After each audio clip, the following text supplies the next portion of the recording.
Hello and welcome to Bridging the Gap, practical tips to align data security and data protection. Today's webinar is sponsored by Veeam and produced by Actual Tech Media. My name is Scott Becker. I'm from Actual Tech Media and I am excited to be your moderator for this special event. Now, before we get to today's great content, we do have a few housekeeping items that will help you get the most out of this session.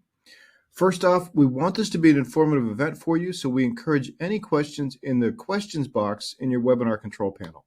Not only will we have team members responding to questions during the live event, we'll also have a dedicated Q&A session at the end of the presentation where we'll discuss in greater detail some of the top questions that you ask. The Q&A panel is also the place to let us know if you have any technical issues.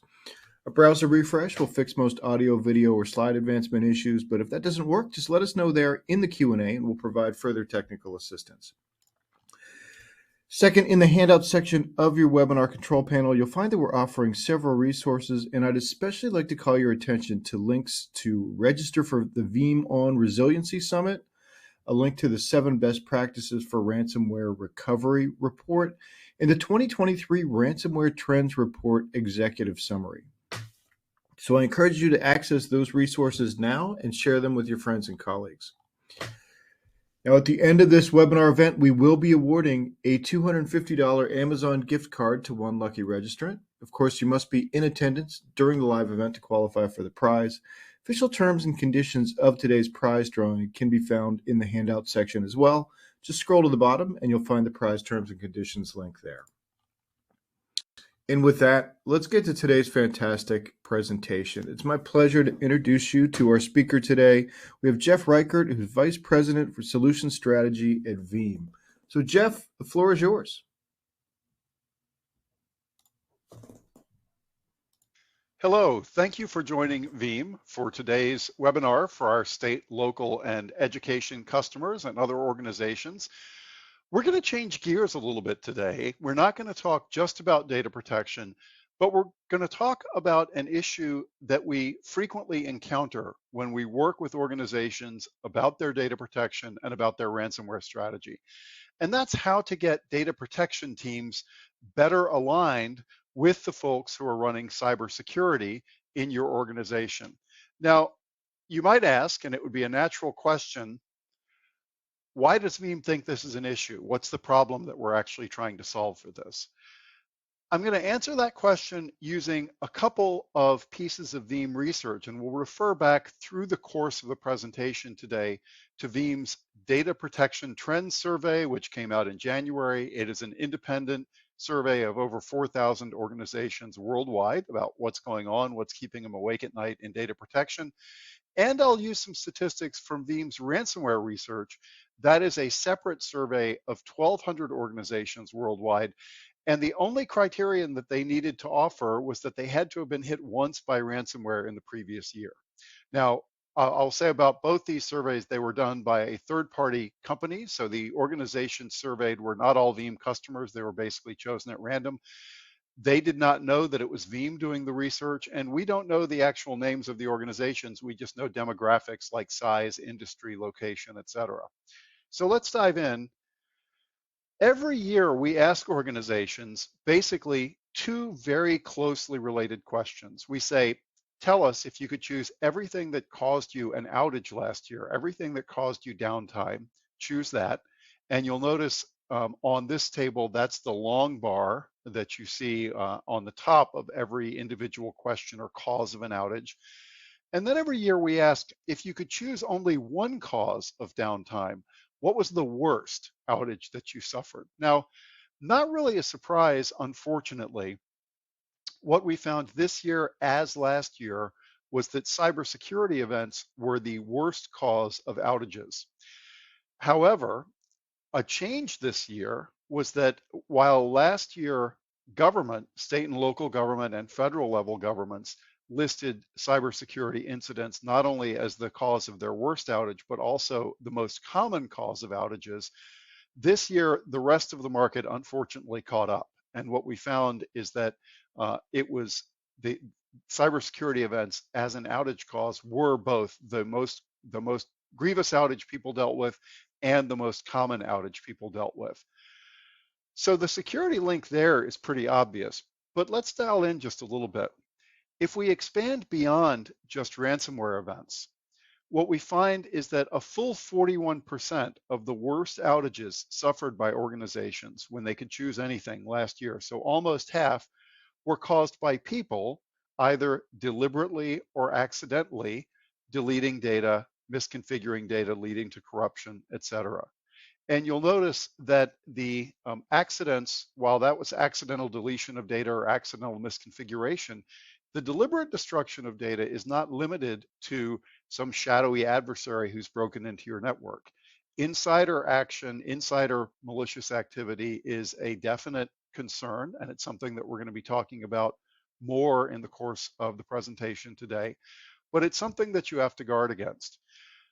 The reason that I'm stressing what people do to cause data, sort of the bad things that happen to data because of what people do, is that most folks understand pretty well that if we're getting involved with preventing ransomware adversaries or disgruntled administrators or disgruntled insiders from deleting data, we're not just talking about data protection at that point. We're talking about a security situation. We're talking about needing to protect data in such a way that even an admin who wants to delete it can't do that.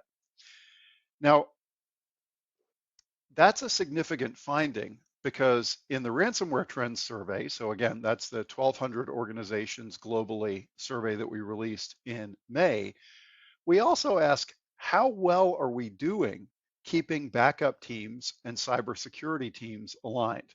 And the answer is we're not doing well at all. Fully 60% of respondents said that we either need a complete or a significant overhaul of the way that our backup teams, infrastructure and operations, classic system administrators, and our security teams work together. I've asked this question of folks in person when I've been at events, when I've been at customer advisory boards or customer roundtables. And not only is this situation, is it the case that we don't have good cooperation, it's frequently the case that security teams don't divulge a lot of the tooling that they have in place to their infrastructure and operations teams. They consider those folks to be not within the circle of trust in terms of what the organization is doing for security at all. So clearly, serious issue, serious thing that we need to work through, especially if, as we saw on the last slide, there's a real need for coordination on the data protection side and on the security side. To carry it a step further, and I'm doing this largely for the folks who are involved in security who are on today's webinar. If you follow any of the common frameworks that are out there, whether you just work with security according to the CIA triad, how do you know that you've got information security, you've got confidentiality, you've got integrity, and you've got availability. The function of data backup for maintaining data availability, for maintaining service workload availability, for citizen services, for government, for student services, for education. Not only integrity, but availability is obvious. You have to have backup, you have to have disaster recovery to offer those things. Let's look at another very common way of approaching security concerns. The cybersecurity framework version 1.1, soon to be replaced by version 2. But the cybersecurity framework from the National Institute of Standards and Technology, NIST, has been out for years now. And it is a very good comprehensive framework with graded maturity models that organizations of all sorts can use to assess their appetite for risk in various areas. What's my data that puts me at risk? What are the crown jewels that I need to protect the most? And what controls am I going to put in place to make sure that I can cover the 5 functions that the NIST cybersecurity framework outlines? And those are one of the things I really like about the NIST CSF is that it makes explaining the need for, explaining the reason for controls and technology decisions even to non-technical decision makers like elected leadership or financial leadership or executive leadership easy, because most folks can understand we need to identify our critical data and services, we need to protect them. If we're being attacked, we need to detect that attack and then respond and recover, right? And so the NIST cybersecurity framework is another great framework, but obviously protecting and recovering your data have huge implications around backup as well. Data backup, disaster recovery, maintaining the integrity of your data backups are key parts to actually having a mature security framework in place with the NIST CSF.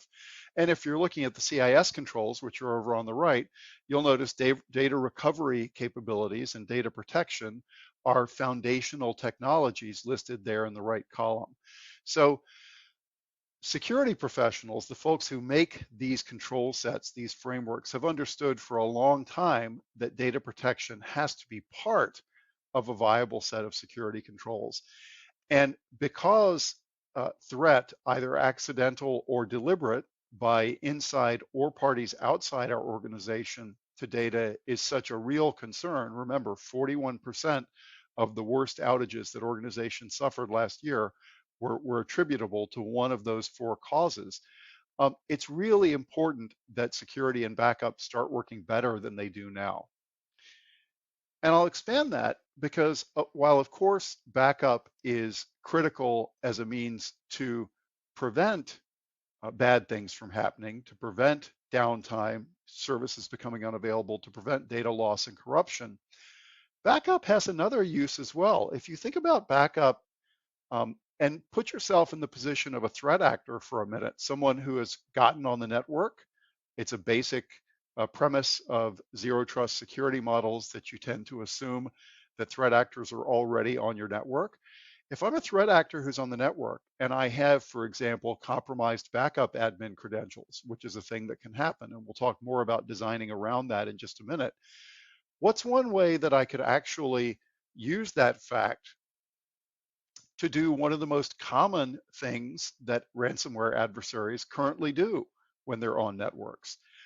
They exfiltrate data. They take data to blackmail the organization that's been affected by saying, we'll release this data to the public, or we'll turn to your customers or citizens that have affected data and blackmail them with what we've stolen. So thinking about restore operations as a legitimate facet of security around data exfiltration, guarding against data exfiltration, is a serious consideration. And unfortunately, when I talk with organizations, it's one that is not considered often enough and not put into place with cooperation between security teams and backup teams nearly as often as it should be. To highlight a little bit more about the difference in perspective between a traditional, let's say, VMware admin, or even a cloud admin, server admin, backup admin. We've all got a lot of dashboards present in front of us all the time. So think quickly. If you're a backup administrator and you get reports on an automated basis, or you're looking at dashboards for the parts of the infrastructure that are your responsibility, what do you think of when you see green, yellow, and red?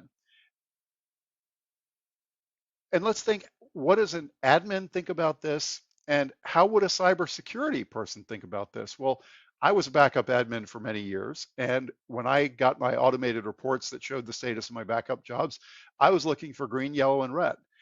Yellow might have meant that a job only partially completed or took too long. Red might mean that a job failed or a restore failed. And so that's what I'm going to look at. Green, frankly, I didn't look at all, because if things are broke, I don't need to fix them. I want to concentrate on what the problems are, what data might be at risk because it didn't get backed up. One of the nice things about Veeam, and if you're a Veeam customer, you'll know this, but I will just start walking through it here. We've got a lot of reporting capabilities built into the platform with our Veeam One product. And if you look, we'll go back to that green, yellow, red, and take a look at some of the typical dashboards that, say, a Veeam backup administrator would look at. And what are you going to look at? Well, exactly like I just described, you're going to look at your job status. But let's dig a little bit deeper and look at some of the other capabilities. I've also got the capability built into Veeam One to take a look at restore operations. What's been going on with respect to restores in my environment? And so I can go, I can set the time period that I want to dial into, see, when am I looking at, and just this week, or what the period is. And we're just going to preview this restore or this report to make it easy to look at. And when I go here, you'll notice this isn't a green, yellow, red report. This is a report that's showing who's been doing what in terms of moving data around using Veeam in my environment. And my administrator, Rick, on the Veeam product strategy team has done the lion's share of these. Seth Bonner has done a number of them. But you'll notice there's this other weird case that is other that we might want to take a look at in a minute. You've also got the ability with this to dial in deeper. Okay, that's the top level summary. Let's dig in a little bit deeper and see, okay, here's one backup server in my environment. Let's take a look at what Rick has been doing, what he's restored. Notice he restored to the original location, the volume of data.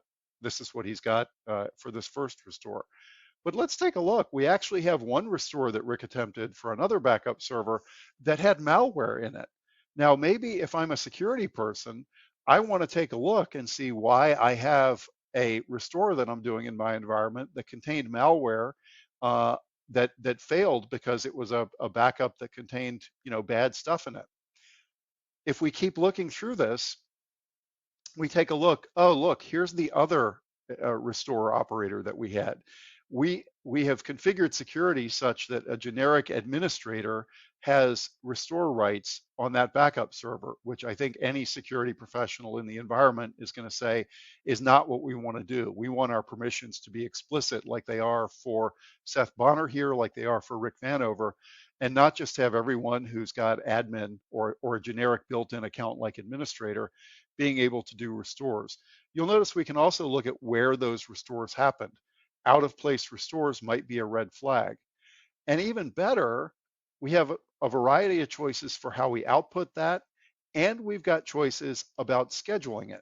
So I can go from a reactive situation where, hopefully Rick is going to remember to look at this, or Seth is going to remember to look at this once a week or once every couple of weeks and see what's going on. I can go from that to an environment where instead what I'm doing is scheduling and making sure that the security team is included in reports about what restore operations are going on, who can actually get what data back, where are they sending it.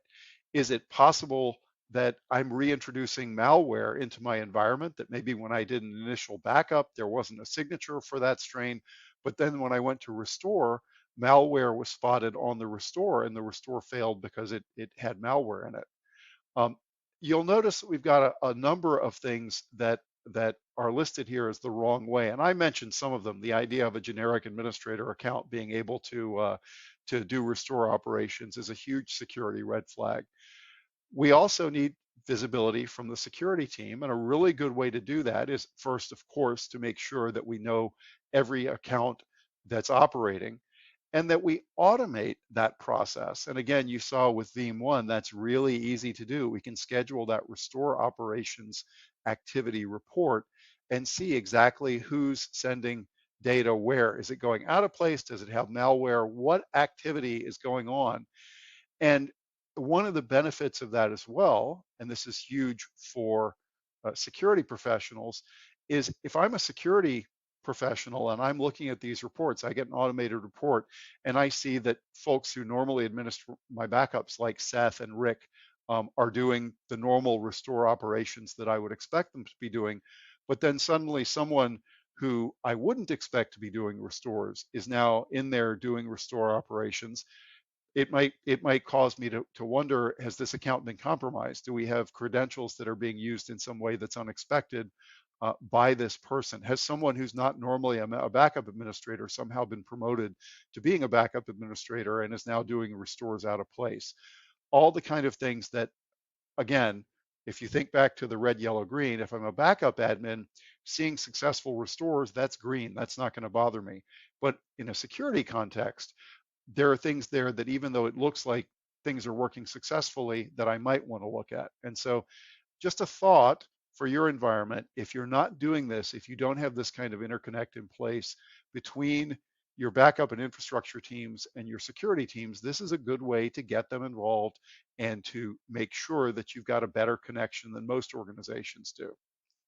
Now, I mentioned before that it is a basic principle of zero trust, and I know we all hear that a lot, but it is a useful framework, a useful paradigm for thinking about cyber resiliency. It's a basic foundational assumption of zero trust security models and practices that you should assume a state of constant breach, that you should design your systems such that if an adversary is already on your network, they still can't delete your backups, even if they've compromised every admin credential in the environment. And referring back to Veeam's research just a little bit, there's a reason that we stress this so much. When we asked in the ransomware trends report, again, 1,200 organizations worldwide, very simple question: did your backup repositories get attacked in the course of the attack? I want to point out a couple of stats here. At least 93% of cyber attacks targeted the backup repositories. Uh, in my opinion, the 7% here who say they did not attempt to target our backup repositories, I actually wonder if perhaps the security professional or the CISO who is answering this wasn't fully aware. Because when I talk with organizations that have survived ransomware attacks, it's basically inevitable. And 93% is not odds that you want to be assuming you'll be one of the lucky 7% anyway. But if we look at the stats listed here, note only 18% successfully defended their backups against the ransomware adversary. That is a terrible statistic, right? 43%, some of our backup repositories were affected. 32%, most or all of our backup repositories were affected. You have basically two options if the ransomware adversary has gotten on your network, detonated a successful attack, and you're in this position where you're basically a third of the organizations that had all of their backups or most of their backups deleted. Either you're going to go out of business, or you're going to pay a ransom to get that data back. And unfortunately, our research shows that a high percentage of organizations who are successfully attacked, in fact, do pay ransoms. And you never, ever want to find yourself in that situation. We're going to talk more about protecting backups in just a minute. But I want to share, because we've got a strong focus on security, not just a deep dive into protecting backup data, but some additional tips. We're going to look at 6 actual practical tips that you can think about in your environment that touch on backup, but aren't just data protection. The first of those, of course, is data protection, right? We need to make sure that that we have ultra resilient copies of our backups. And when we say ultra resilient, what we mean is an adversary is on the network and has compromised every administrative credential in your environment, and your backups are still survivable. If you've got that, you've got ultra resilient copies of your data, and you're not going to be in a position where you've got to pay a ransom or go out of business. Now, you also need to make very sure that you protect your encryption keys and passwords, that you protect your security contexts. That's important because another core recommendation from Veeam is that you encrypt your backup data. Why? We never want backup data sitting on the network to be a treasure trove of data that an adversary can go to as a one-stop shop and basically get a nice upload of all of your data that they can then exfiltrate from one place. So it's a pretty key security best practice to make sure that your backup data is encrypted as well. But if you do that, you need to make sure that you don't leave the keys for that out there where they can be compromised or encrypted, and then your deliberately encrypted backups aren't any use to you. And finally, we've got some pretty prescriptive recommendations for the correct security contexts and account contexts that you should have around backup and restore. We at Veeam actually recommend that you have backup in a separate Active Directory domain with one-way trust to your production domain, so that if the adversary gets on that network and doesn't and compromises production admin credentials, that doesn't automatically mean that they've compromised your backup admin credentials. You also need, and we talked about this before when we were looking at the restore operator report, you also need to make sure that you don't leave security gaps like generic administrative accounts able to do things in your environment, right? Again, this is sort of basic blocking and tackling. I don't think this will be, these kind of recommendations will be a huge surprise to our seasoned security conscious administrators on the call. I'm sure that they will not be surprises to any security professionals that are on, because these are basic controls that you look for when you're going through things like the NIST cybersecurity framework or CIS controls or others in your environment. If we look a little bit more at good backup hygiene, we at Veeam like to talk about the 3-2-1 rule. This is not something that Veeam invented. This was actually invented by a digital photographer, I think back in the early 80s, who wanted to figure out, if my life's work is now sitting on hard drives, how do I make sure that I never lose that life's work? And the 3-2-1 rule just says that I need 3 different copies of my data. So that is production plus 2 backups. They need to be on at least 2 different media types. So no, it is not good enough to have snapshots on my primary storage array be the only way that I'm protecting data. It is not good enough to carve out an area on my primary storage array in the data center and just say, okay, here's my backup partitions on my SAN, because if a firmware upgrade or adversary action kills my storage array, then it kills both my primary and my backup copies of data when that happens. It is not good enough to have cloud-based snapshots only, because then if an adversary deletes my accounts in the cloud and all my production data goes away, all the snapshots of that data go away as well. And that is not an example that I am making up out of the whole cloth. That is how organizations, one vector that organizations have successfully had their cloud-based data attacked and successfully destroyed using. And of course, and this has been true forever, I need to have one of those copies offsite. What I think all of us think of when we think of an offsite copy is sort of the traditional, fire, flood, hurricane type scenarios, where I need, if my data center, my physical data center is destroyed, I need to have an additional copy of my data. But you also need to think about this in the context of cloud, because organizations have lost data that they have sitting up in the cloud. And so it's important to copy that data either across cloud to another cloud provider or back on-prem, especially if it's your most critical data. This is very commonly done, I find, by state and local governments, by federal governments, for email and other critical data for responsible users, because they're aware that they might get Freedom of Information Act requests. You're aware, if you're involved in, for example, highway administration for a state or local government, that litigation comes up all the time about traffic safety, traffic fatalities, things like that. Employee or workspace litigation comes up all the time. And it can be very important to be able to say exactly what emails did this elected official or did this senior person have in their inbox on this day 10 years ago, because it comes up in a discovery request. So that stuff is really important. The 1-0 Veeam added, we expanded the old 3-2-1 rule with the 1-0. You need one ultra resilient copy of your data. You need at least one copy that is offline, immutable, or air gapped. And you need some automated way, automated and auditable way, to make sure that your backups are fit for purpose, that when you restore that data, it's going to actually be useful. Your applications are going to come up. You're going to have data that is fit for a recovery.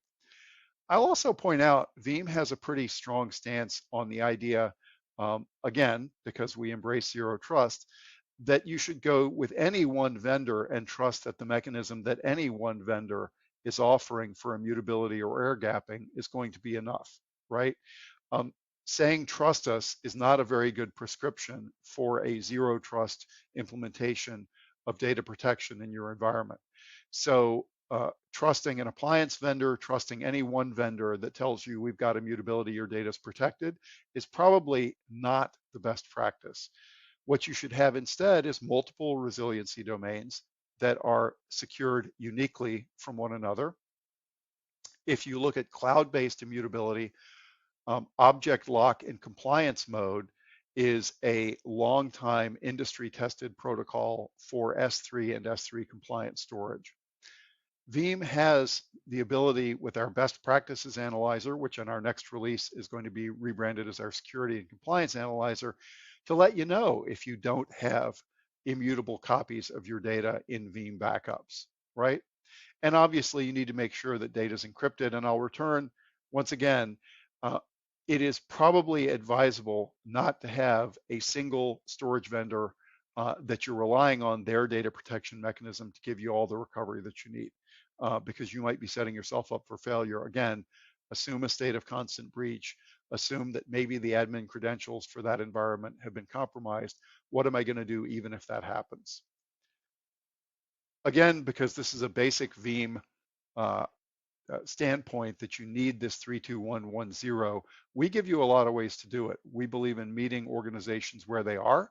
So you can have object storage with immutability enabled.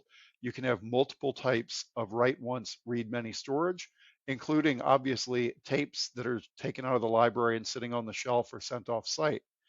There are also write once, read many certified storage snapshot capabilities. Those usually rely on so-called four eyes, administrator or four eyes recovery mechanisms in place. One example of that is pure safe mode snapshots.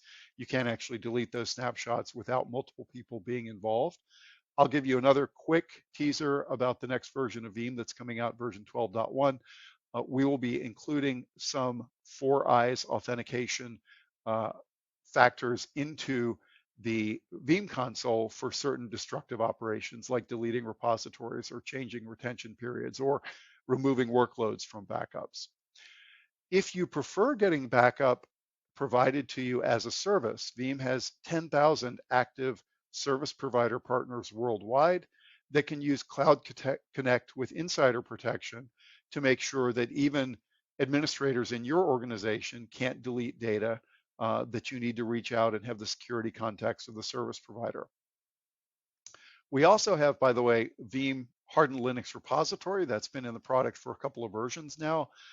You can take commodity Linux x86 hardware, things like an Apollo from HPE or a Cisco S3260, and build very, very secure backup target repositories on-prem using that kind of hardware. And by the way, not just secure, but also highly performant.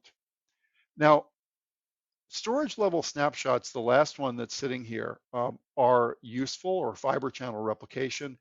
The only thing to think about is you need to make sure if you're doing that, that you are thinking about the security context and making sure that you've got some kind of secure versions of that replicated data in place, even if your local storage admin credentials get hacked. So using replication in conjunction, for example, with something like safe mode snapshots from Pure or the safe four eyes authentication snapshots available from other storage vendors is a good best practice. One bright ray in the survey data that we do is that when we ask every year, are you using immutability in your environment? Are you protecting yourself with copies that are truly ultra resilient? The good news is that the percentage of those is going up, right? 82% are using immutable clouds, or 64% you'll see are using immutable disk-based solutions. Tape is still relevant, even in 2023. If you take a look, what you'll see is that we still have, 14% of respondents that are using tape for immutability, especially for large data sets, especially, frankly, for public sector, which can have both big data sets and very long-term retention requirements. Think things like law enforcement cases, which can be appealed many, many years after the conviction took place, or anything that could be the subject of litigation. You might need to keep data around for quite a long time. And tape is definitely still relevant in that context. If we dig in a little bit more to some additional tips around protecting your environment, I'll mention that multi-factor authentication needs to be in place just about everywhere that you can. Everywhere that it's possible, you should have MFA in place. One of the reasons that I'm pointing this out is that if you're in education, if you're a university, if you're a local school system or other local government agency or state level agency, one of the ways that you are likely to be managing your cyber risk is with a cyber insurance policy. State and local governments frequently, mitigate their risk, control and manage their risk by having cyber insurance policies. Don't see it at the federal government level, but you definitely also see it in the education market, right? Universities, school systems frequently have cyber insurance policies. And one of the things that you might have noticed if you're in that position and you're talking with cyber insurance underwriters or you're talking directly with a cyber insurance firm, when you go to get that policy or when you go to renew that policy, you've probably seen some significant changes lately.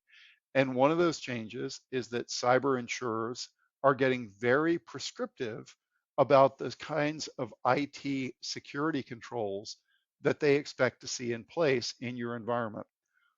One of the IT security controls that is always mentioned in this context is multi-factor authentication. It always appears on the questionnaires that you get from insurers. And I will point out, it's really important if you're on the business or executive leadership side, or if you're on the financial side and you're filling out this questionnaire, or if you're on the IT side and you're being given a questionnaire about the cyber security protocols and controls that you've got in place. It's really important that you be quite accurate on that. There was a case that was in the news. I'm not going to embarrass the organization that was in the news, but if you look this up from last year, cyber insurance claim denial, multi-factor authentication. There was a heavily reported on case last year where an organization claimed in their cyber insurance questionnaire that they had multi-factor authentication in place for all of their administrative systems. In fact, they did not. They had multi-factor authentication in place to secure the logins to their firewalls and to some of their security systems, but not for administrative credentials for all of their security, for all of their key systems. They, of course, got hit by a ransomware attack, and the fact that MFA was not in place for some of their key systems came out as part of the digital forensics exercise that they went through after the attack. How did I get hit? What was the vulnerability? How extensive was it? That's a basic thing that's going to happen if you are victimized by a ransomware criminal. It is a basic thing if you've got cyber insurance that your cyber insurer is going to be all up and involved in that as well, because they need to figure out what compromised you and how you got hit. And so you need to make sure, A, that you've got it everywhere, and B, that when you tell your insurer you've got it everywhere, you're really clear about that, and that you're not misrepresenting what you've got, because it did get one organization in trouble. Their claim on their insurer was thrown out by a judge because they did misrepresent what they had in place in terms of that control. If you've got tape, do not get lulled into a false sense of security just because I've got data on tape. Ransomware adversaries are sophisticated. They understand perfectly well that if tapes are still sitting in the library, or if those tapes are not true write once, read many, secured, compliant tapes, that you can then just format the tapes or change the retention period in the backup application to cause the tapes to be shown as available for new backup operations. And you do that and you write over them with new backups for a certain period of time, and then the organization doesn't have anything to recover from if you attack them again. Lots of different options for messing up tapes if they're not actually write once, read many, or if they're not actually removed from the library. And of course, we saw just a minute ago, for a non-trivial percentage of organizations, actually removing those tapes from the library and sending them off site is a valid cyber recovery mechanism that's in place to guarantee immutability. Another thing that's worth pointing out, and this is also something on the cyber insurance side that is increasingly being looked for in a very, very explicit, prescriptive way, is your incident response practices. If you do not go through red team, blue team, purple teaming exercises where you go through pretending that you're being attacked and having good guys scan your systems for security, if you don't go through tabletop exercises where you're handed, a set of conditions as part of the exercise, and your team has to figure out, okay, how do we recover? How do we get back up and going if all of our storage admin credentials were hacked and all of our snapshots are now dead on our storage array? Can we still recover? What about, and this is from real world cases that have also been in the news, one very recently, as a matter of fact, in Las Vegas. What about if things like my building access controls are offline because of a ransomware attack? Well, if I'm in a regulated industry, or if I'm government and I have sensitive data in my organization, I'm going to have a lot of people who used to be doing productive work standing around with clipboards signing people into and out of rooms, into and out of buildings and data centers, right? That can be a real drag on my security. If I don't have some way to get around automated security systems, I'm going to be in a world of hurt when it comes to actually recovering after an attack. But I have to get around that automation in a way that doesn't compromise me and that still lets me be compliant, that still lets me control who's got access to what. So again, real world, thinking about that kind of thing, you need an incident response plan. You need to run, at the very least, frequent tabletop exercises where you get different curveballs thrown at your team and you make sure, how could I actually respond? What are the learnings I can take from this to make sure that when I'm doing an actual response, I'm going to recover? One other example that I'll point out that I've seen, unfortunately, in real world environments is a great incident response plan that's kept up to date with soft copies only. And it's sitting on production storage. And when the ransomware adversary attacks, he encrypts my incident response plan, my call list, and all of that at the same time as he encrypts all the rest of my data. Probably not a situation that you want to find yourself in. So that kind of working through incident response plans, testing them, is something that you're going to be asked to do either by regulators or cyber insurers, and that's a valuable exercise for you to go through as well. And again, looking back to the beginning of the conversation today, that incident response plan shouldn't just be your IT team or your security team. It needs to be everybody interlocked so that you get some muscle memory around this kind of response, and that the teams work to bet together better and are actually integrated in the way that they recover from an attack, from an incident when it takes place. I'll mention one nice factor from the community in terms of the hardened Linux repository that I talked about earlier on. Especially for those of you in public sector, you're probably aware of the Defense Information Systems Agency Service Technical Implementation Guides, or STIGs.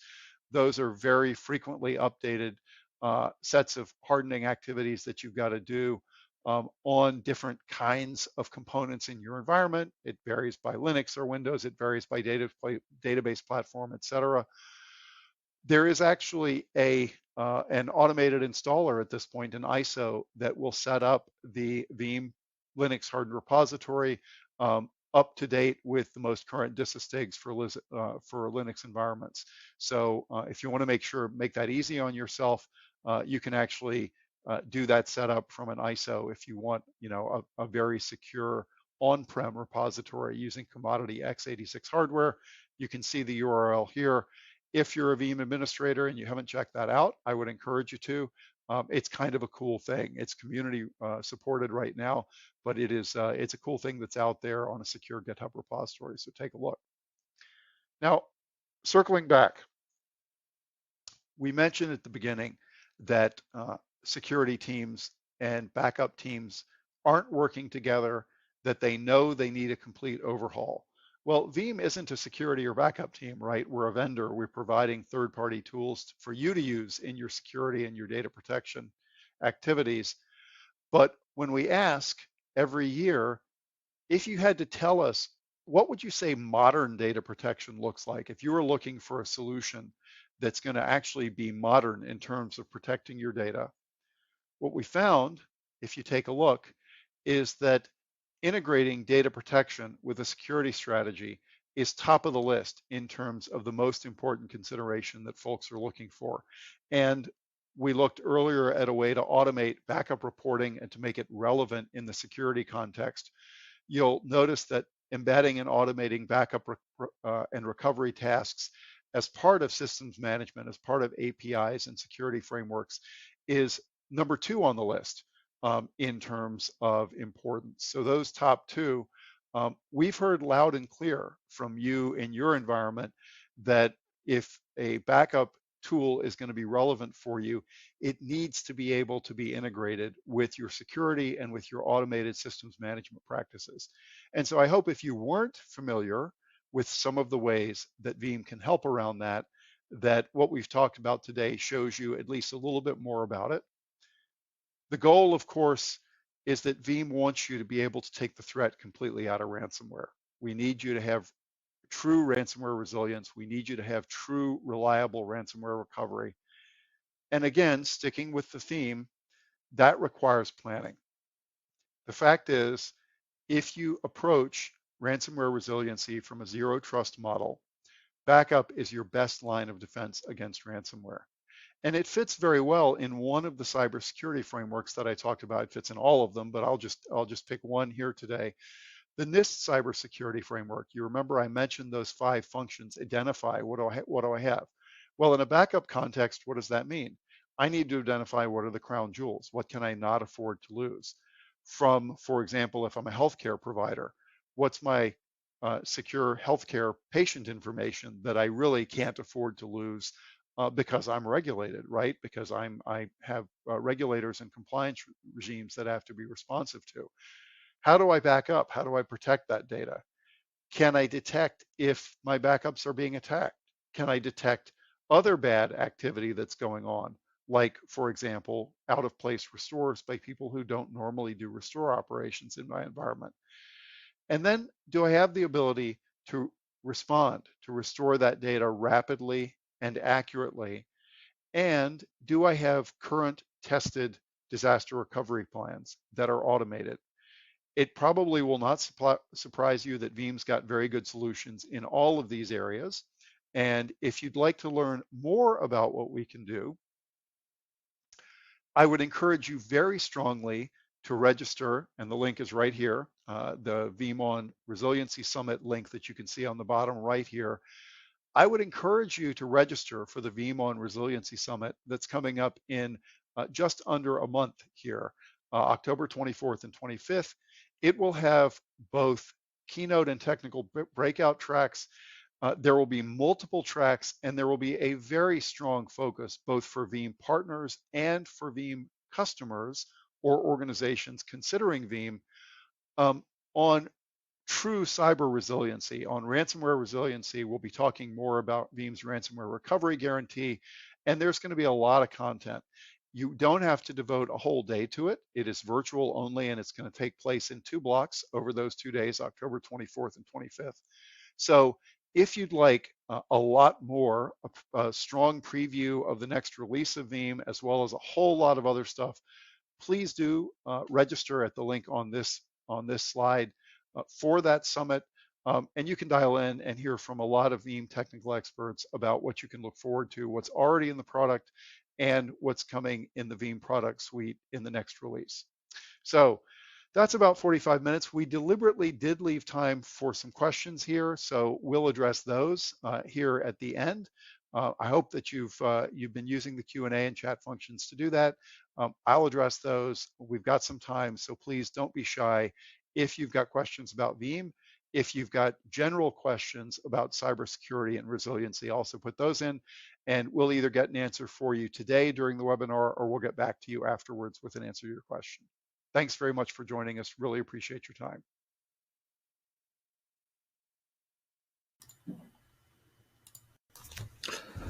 All right, great presentation, Jeff. Lots of really good stuff in there, and you've prompted a lot of questions from the audience. So yeah, let's get into some of those questions. Fantastic. So the first one we've got here is from Ned, who's asking, what does Veeam consider to be the best practices for managing data protection and data security in a multi-cloud environment? Great question. What we typically recommend if you're in a multi-cloud environment, and by the way, basically everyone is, that's the long and the short of it. When we ask where people have got data, it's almost never either all on-prem or in the cloud or in one cloud. What we typically recommend is that you find a way to get at least the most critical subset of your data out of that cloud into another cloud provider or on-prem. I think that I used the example a couple of minutes ago of organizations that have to be responsive to Freedom of Information Act requests or to litigation. Backing up Microsoft 365 mail back on-prem for at least a subset of users is an absolutely standard thing that we often recommend and that we often see organizations doing without us needing to recommend it, just because it's totally clear to them that that's a requirement. So what we usually will say for multi-cloud is if not for all the data, at least for the most critical data that would hurt the most to lose, get it out onto another provider. So great question. Okay, super. Yep, thanks, Ed. Next question comes from Jorge, who's wondering, are tapes stored in salt mines still being used? Tapes stored in salt mines, tapes stored in old silos, yes. Offsite tapes are absolutely still being used. And considering, especially for public sector, especially for research data, for example, because I know we've got some universities on here where the data is absolutely critical. It could be someone's life work. It could be irreplaceable, but it's not like it's transactional. We just need it to sit there and be safe for the next 20 or 30 years. Tapes for that kind of retention are still absolutely used. And I know I harped on this a little bit a few minutes ago, but obviously, if those tapes are out of the library, if they're stored off-site, they satisfy different media type. They satisfy immutability. They satisfy the requirement for the data to be off-site. So they can tick a lot of boxes for good data hygiene. Okay, great. And you mentioned higher ed. So we had a question here from Richard, who says, at the university where I work, the ransomware threats become a big deal with other universities being hit. And the big item that Richard is running into is, in the infrastructure team, is the lack of funds to support some proper ways to prevent this. He mentions that they've got Veeam primary and backup site, but just any best practices or thoughts as far as cost effectively trying to fight ransomware, especially on those university budgets, which can sometimes be even tighter. Be stretched, exactly. I hear concern about budget aware, budget feasible immutability solutions or ultra resilient backups from higher ed. I hear it from K through 12. I hear it from healthcare, which tends to be very squeezed on the financial front as well. The answer is, one of the reasons that we support so many different options for immutable backups is that one size doesn't fit all, and that you need the ability to sort of meet folks where they are in terms of cost and performance and everything else. You can get very, very performant immutable backups in the cloud by going to Wasabi, which is a big Veeam partner, like the Japanese seasoning, Japanese horseradish Wasabi. They are much lower cost, for example, than Azure or AWS blob storage, but they also offer immutability. If you want to roll your own, for a couple of versions now, we've supported doing immutable repositories on regular standard x86 Linux hardware with something like an HP Apollo or a Cisco S3260.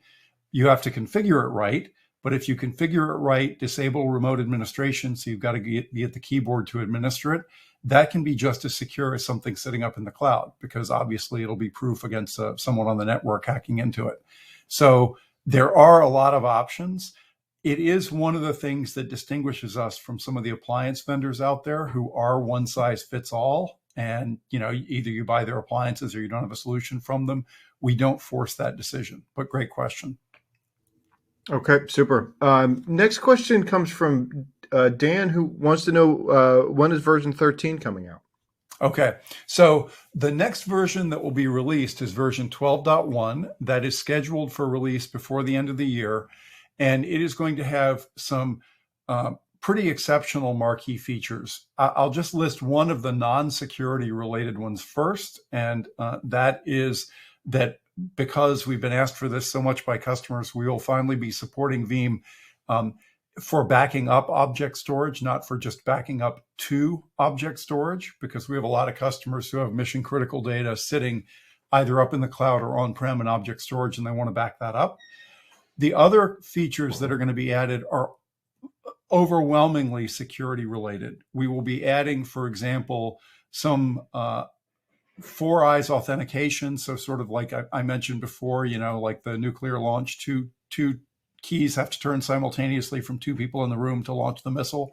We'll be adding that kind of capability for certain destructive data operations, like changing backup retention periods or deleting backups or removing workloads from backup jobs.